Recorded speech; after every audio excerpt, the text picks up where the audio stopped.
Estamos chegando com o Ação Parlamentar. Que bom que você está aqui com a gente. Hoje teremos muita informação. Vamos falar sobre um projeto de lei que tramita na Câmara e prevê a criação de uma residência inclusiva voltada para pessoas com deficiência que não têm vínculos familiares.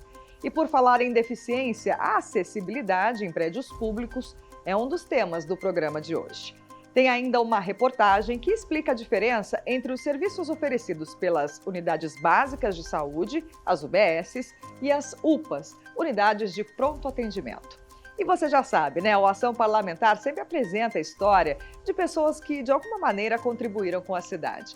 E nessa edição, vamos conhecer a trajetória de Lili Figureira. Fica por aí, que o programa está só começando.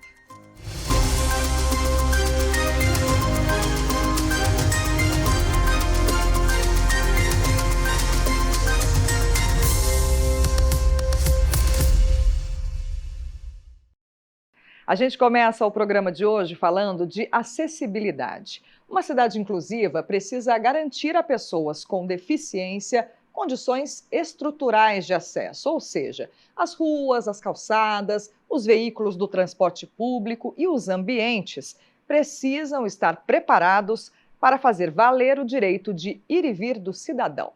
A igualdade de acesso a serviços e participação da sociedade começa com a acessibilidade. A rampa logo na entrada do prédio da Câmara é fundamental para superar as variações de altura. Um primeiro passo para que todos possam participar plenamente da vida cívica e da democracia. A lei brasileira ela é bem ampla nisso e ela traz a obrigatoriedade da acessibilidade tanto na Constituição Federal, que proíbe qualquer tipo de discriminação. Isso inclui também a discriminação física, vamos dizer assim, e leis que são menores, né, que a Constituição Federal que a gente diz, que dizem sobre acessibilidade. Os prédios públicos podem ter diferentes níveis de acessibilidade, dependendo do design e das adaptações implementadas. Aqui na Câmara, uma série de modificações foram pensadas justamente para fazer do prédio do Legislativo um exemplo de inclusão. O piso tátil é uma das ferramentas de acessibilidade mais importantes. Esse daqui, por exemplo, é o piso direcional que indica para o deficiente visual o caminho seguro adiante. Já esse daqui é o piso de alerta, que mostra que à frente há algum item, algum ponto que requer a atenção dele. Aqui no caso, a parede. Mas, além do piso tátil, há outras formas de acessibilidade espalhadas por toda a Câmara. O elevador ajuda pessoas com mobilidade reduzida a acessar o primeiro andar da Câmara. No plenário, a rampa de acesso e a elevação da tribuna permitem que todo cidadão possa ser ouvido.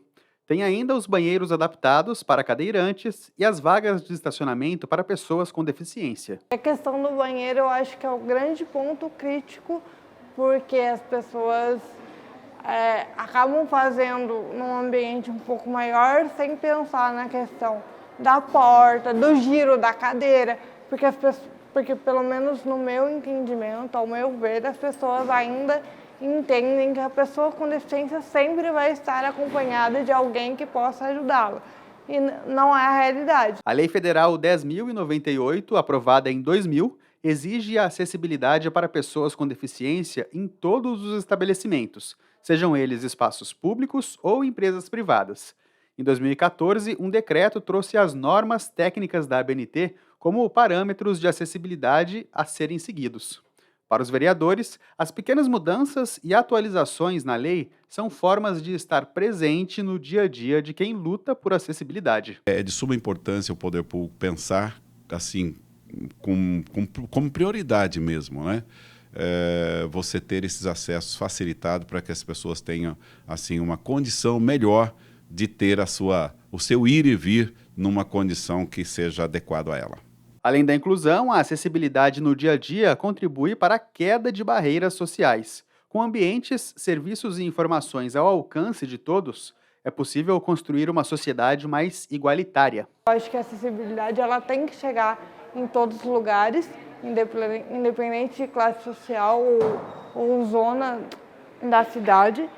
E a questão da barreira atitudinal mesmo, das pessoas entenderem que pessoas com deficiência ocupam espaços. E eu acho que quanto mais a gente ocupar espaços, mais a gente vai quebrando essa barreira da acessibilidade, mesmo que seja difícil, ponta a ponta e dia a dia. Agora, nosso assunto é saúde.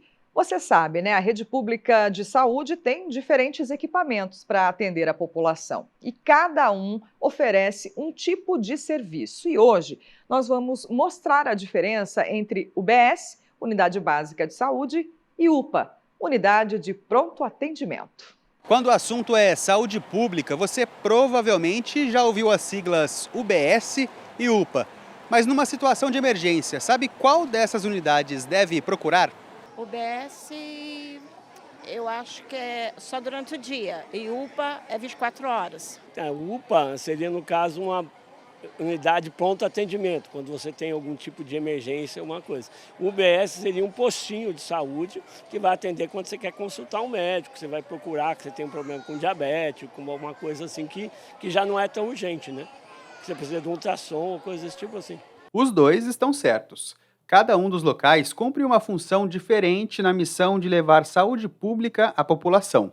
Essa daqui é uma unidade básica de saúde. São 40, distribuídas por todas as regiões de São José. O foco nesses locais é a prevenção. Ou seja, aqui é possível realizar procedimentos simples, como tomar vacina, medir a pressão arterial ou agendar uma consulta médica. A maior parte delas funciona das 8 da manhã às 6 horas da tarde. As UBSs são a porta de entrada da população no Sistema Único de Saúde, o SUS. Já as unidades de pronto atendimento recebem pacientes com febre, dores de cabeça, náuseas, sintomas que mostram que a saúde já precisa de cuidados. São 8 espalhadas pela cidade, que funcionam 24 horas por dia. As UPAs fazem parte da rede de atenção de urgências e atendem casos de complexidade intermediária.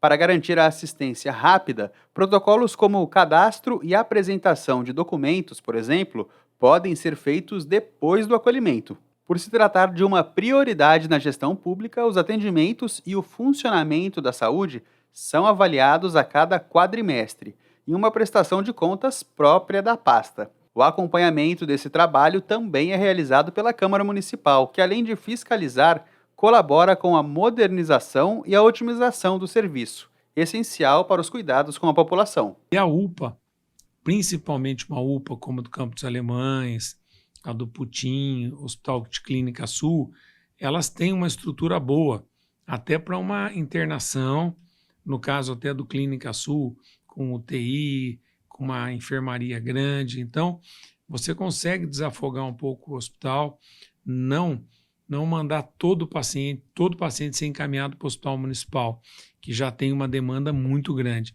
Então, as UPAs, elas conseguem fazer esse atendimento e até, em algumas UPAs, até ficar com o paciente internado por um curto período, não fazendo com que esse paciente vá tirando esse paciente do hospital, que é importante, principalmente toda essa época de pandemia e agora com essa história da dengue. Informação também ajuda.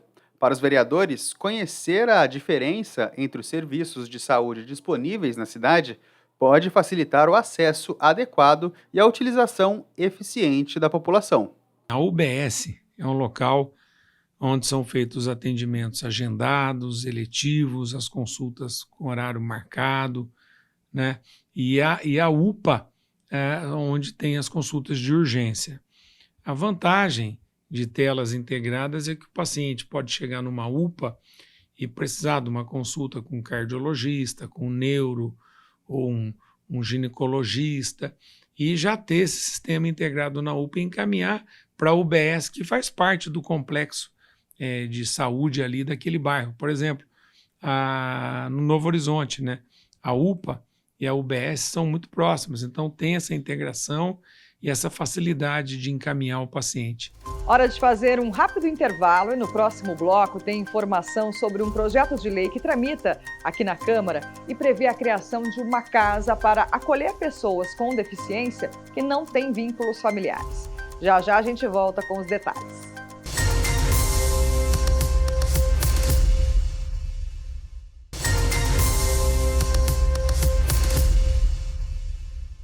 De volta com o Ação Parlamentar e agora vamos mostrar os detalhes de um projeto de lei que prevê a criação de uma residência para acolher pessoas com deficiência e que não têm vínculos familiares. A proposta da vereadora Dulce Rita está em tramitação aqui na Câmara Municipal. A Gorete perdeu a visão aos 12 anos, mas isso não se tornou uma limitação. É independente, mora sozinha e cuida de casa sem problemas. Conquistou também uma carreira profissional e tem no currículo vários cursos de graduação. No meu caso, por exemplo, eu me reabilitei em São Paulo, no Instituto Celso Padre Chico. Eu fiz parte de uma escola especializada, então isso me deu muita bagagem para que eu pudesse estar hoje, me encontrar hoje no patamar que me encontro. As pessoas com deficiência visual, basta apenas elas próprias organizarem seus respectivos espaços, que para cada um pode ser de uma forma. Para mim aqui é muito tranquilo, porque eu preparei toda a minha casa de acordo com a minha facilidade de percorrer, de lidar com as coisas, né? de trabalhar internamente na minha casa, recebendo inclusive pessoas de forma muito tranquila. Mas infelizmente não são todas as pessoas com deficiência que têm a mesma independência e condição de vida da Gorete. Para a parcela mais carente, ter acesso a políticas públicas e principalmente moradia digna é um desafio. Por isso, um projeto de lei em tramitação na Câmara, apresentado pela vereadora Dulce Rita, busca criar na cidade uma residência inclusiva para PCDs de 18 a 59 anos em situação de vulnerabilidade. Essas residências inclusivas são pessoas que têm capacidade mental, mas têm uma grande deficiência física e que vive sozinha. Então, que a prefeitura abra essas residências para acolher essas pessoas. Que nós temos as casas de repouso, né, que são para os idosos, e as casas terapêuticas, que são para pessoas com problemas mentais. Essas não, são pessoas com um cognitivo muito bom, só que tem problema de deficiência física. De acordo com a matéria, a residência inclusiva seria um espaço para abrigar deficientes que não possuem família ou tiveram um elo familiar rompido. Para a vereadora Dulce Rita, muitos acabam ficando isolados e até mesmo enfrentam situação de rua. A casa adaptada serviria como um lar para receber e acolher essas pessoas. Eu mesmo conheço umas 3 pessoas que moram sozinhas, são deficientes, moram sozinhas, e Deus sabe as dificuldades. E elas têm o salário mínimo, poderia dar essa pensão, essa renda deles para ir para essas casas. Com aporte, lógico, que a prefeitura fizesse o aporte para suprir o resto das despesas. Mas já fiquei, tem aqui em Caraguá, Guarulhos já tem essa casa, Caraguatatuba, Guarulhos, Cariacica também é outra cidade que tem. Então isso aí já está sendo uma tendência das outras cidades, de estar expandindo esses serviços para esse tipo de pessoas, e nós queremos lutar para que isso aconteça também em São José. Para servir de moradia a deficientes, a residência inclusiva, como o próprio nome sugere, teria adaptações para contribuir na rotina diária. Quem conhece bem as dificuldades dessa rotina, como a Gorete, reforça a importância de o projeto arquitetônico contemplar todo tipo de deficiência. Inclusive, nós temos aí a Lei Brasileira de Inclusão, que é a 1343, que traz também a importância no que tange a questão de acessibilidade para as pessoas com deficiência. Até mesmo em estabelecimentos como condomínios, não somente para as pessoas com deficiência visual, mas pautadas também aí para a deficiência física, com rampas, com piso tátil, com cores contrastantes para viabilizar as pessoas com deficiência visual. Por quê? Pode ter uma pessoa cadeirante que tem uma baixa visão. Justamente para quê? Para viabilizar todo o acesso de todo mundo. Nada sobre nós sem nós. É o que também pensa a Rebeca, representante da Comissão de Direito da Pessoa com Deficiência da OAB de São José dos Campos. A casa pode servir como um primeiro passo nas políticas de inclusão de acolhimento de deficientes. Para ela, é preciso também pensar alternativas que asseguram a participação dos PCDs em todas as esferas da sociedade. A gente precisa tomar muito cuidado para não reforçar essa cultura de segregação, investir nas políticas públicas que, de fato, inserem a pessoa com deficiência no mercado de trabalho, que, de fato, dão proatividade e atividade para as pessoas. E a garantia da inclusão dos deficientes é um direito assegurado por lei e defendido pela Câmara. Além da residência adaptada, o Legislativo também acredita na importância de levar a acessibilidade para todos os locais da cidade. Precisamos mexer alguma coisa para que isso aconteça. Que nós não podemos deixar essas pessoas exiladas com todas essas dificuldades de vida como se elas não existissem. Elas existem, elas precisam ser cuidadas. Última pausa no Ação Parlamentar e depois do intervalo a gente mostra a história de Lili Figureira. Fica por aí que a gente volta já.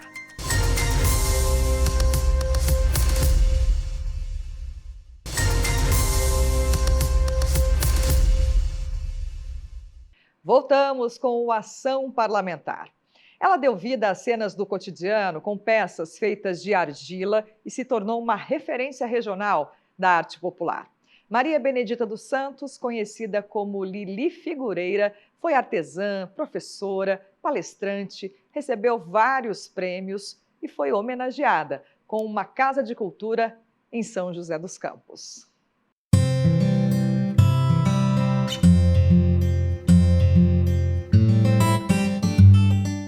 Das mãos habilidosas de Lili Figureira, nasceram peças de quem soube com sensibilidade retratar o cotidiano. Minha mãe era uma pessoa muito alegre, muito festiva e receptiva, então ela gostava de receber as pessoas em casa, ela gostava muito de ensinar, né? Ela gostava de espalhar o que ela aprendeu, então ela ensinava a bordar, ela ensinava a fazer figura. Então, ela é uma pessoa bem aberta a receber as pessoas na casa dela. Maria Benedita dos Santos, a Lili Figureira, nasceu na fazenda do Quilombo, em Taubaté, em 1918. Na infância, aprendeu a brincar com o barro às margens do rio Paraíba.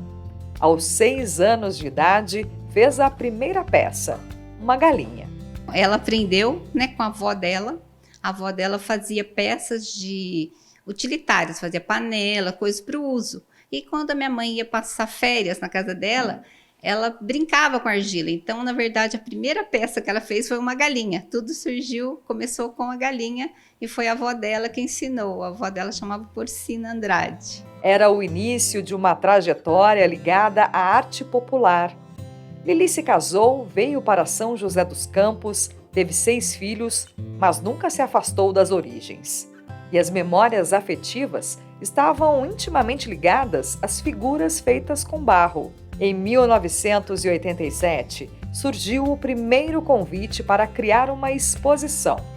Foi o reconhecimento do talento da artista. Meu pai faleceu em 86 e minha mãe entrou numa depressão muito grande. Ela não queria fazer mais nada.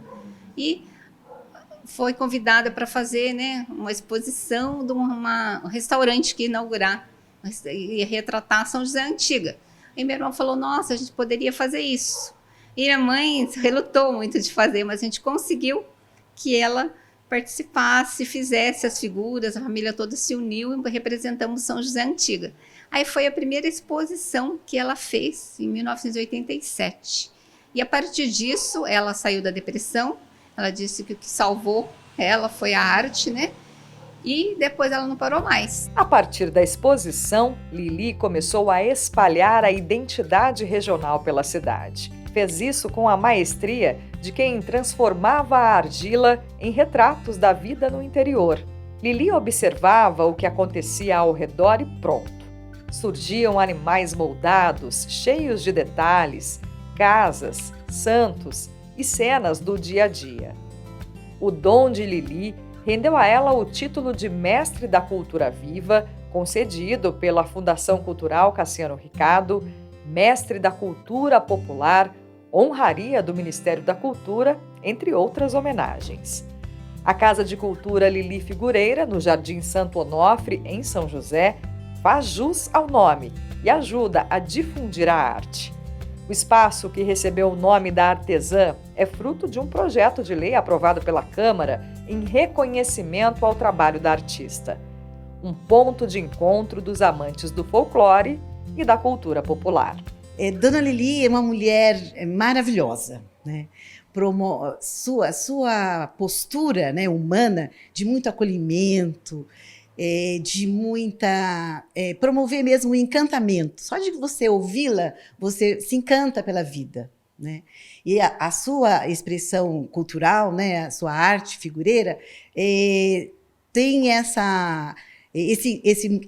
promove esse encantamento, né? Toda a expressão dela, na figura dos presépios, dos animais, toda a produção dela desperta em você, né? Ativa em você essa energia, se apaixonar pela vida. Porque ela era uma apaixonada pela vida. Lili faleceu em junho de 2015, aos 96 anos de idade. 3 meses antes, fez sua última peça, a figura de uma mãe com o filho no colo, por ocasião do Dia Internacional da Mulher. Hoje, a arte dela continua viva, com a produção de figureiras que aprenderam com Lili a representar os costumes do Vale do Paraíba. É importante saber que continua a memória dela. Então, no momento que alguém chega na Casa de Cultura Lili Figureira, vai saber, vai falar sobre ela. Então, na verdade, quando a gente está falando disso, ela não morreu, ela continua viva, porque toda vez que a gente fala quem é ela, lembra das obras dela, ela continua viva, né? E também a família continua falando sobre ela. Então, é uma forma da gente continuar, né, a arte dela e continuar a memória dela e das outras que vieram antes dela, né? Dentro de uma situação de transmissão cultural, né, que acontece em vários espaços aqui na cidade de São José dos Campos, né, também numa casa de cultura, isso vai rolando e espontaneamente, né? Essas histórias, essas memórias que às vezes uma pessoa chega e ela nunca mexi numa argila. Mas quando ela começa a modelar, né, com incentivo da figureira, da orientadora cultural, tem uma memória afetiva, né, porque é muito do lúdico também, né?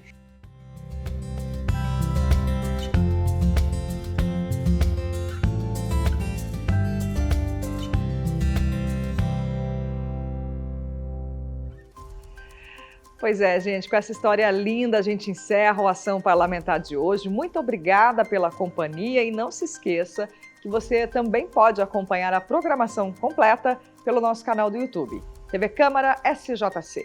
Até o próximo programa. Tchau, tchau.